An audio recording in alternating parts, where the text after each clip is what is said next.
Pleasant evening po sa bawat isa and welcome again to Unit 3 Devotion. Let me ask you these two important questions. One, what is your best memory of church worship service before lockdown? Two, when you remember those wonderful moments of worship, how do you feel about it right now?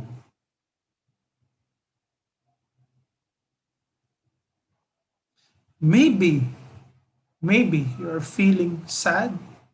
Maybe you're feeling groaning because you look forward for that day. You expect that this 2021 we're able to gather face to face. Whatever your feeling is, the people of God felt what you feel right now. Reading Psalm 137, you will see here that God's people were in pain, hurt, and broken.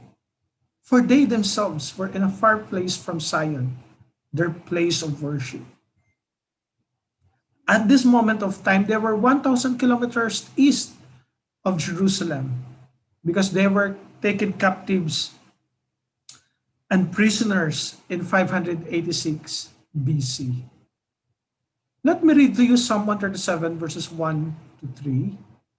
By the rivers of Babylon, we sat down and wept when we remembered Zion. Verse 2, there on the poplars tree we hung our harps. Verse 3, for there are captors as us for songs, our tormentors demanded songs of joy. They said, sing us one of the songs of Zion. When you look this psalm, we are already informed that they were in Babylon. Whenever they remembered their homeland, their hearts and soul were longing for their place of worship. They were looking forward to play their joyful worship songs as their offering to the Lord. One of our saddest experience right now is our separation from their place, from our place of worship, where we encounter God's presence together with our brothers and sisters. Churches in National Capital Region Plus could not come to their place of worship. And in reality, that is really sad. But reading Psalm 137 verse 2, I found hope. Try to observe. He mentioned, hang our harps on the poplar trees. Initially, it seems to appear that in captivity there was no use for an instrument of joy.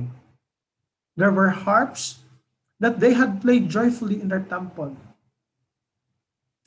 They might as well be hanging in a tree for what good they could do for them. But try to observe carefully.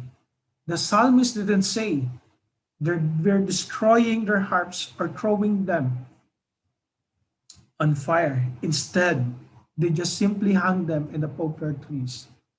By hanging them means we will get them someday and play them with a joyful song of deliverance. They were looking forward also for that day that they could gather together in God's temple and play their musical instrument as their worship to Him.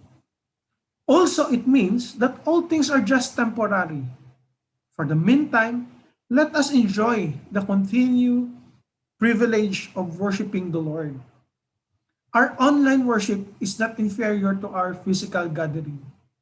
But the Lord, I believe someday will bring us back together to our churches and meet our brothers and sisters in the Lord to worship Him. I believe we will also take this harp and sing again joyfully to the Lord in a totally different and wondrous ways. Presently, we are not in control of our situation. But thank God, He provides us this online ministry. And the good news is, we may not gather physically, but rest assured that He is the sovereign Lord, not only of His church, but the entire world. We may think He is so silent, but actually God is moving towards fulfilling His wonderful plan. Our God never ceases to be faithful to His church, despite of the sufferings that they are undergoing. His mercy is new every morning, for He loves you and me more than we could imagine and beyond our present reality of suffering and threat of death. Because of Christ, we look at our situation with the eyes of faith that refreshes our soul and spirit to be excited in worshiping Him soon in a totally different way.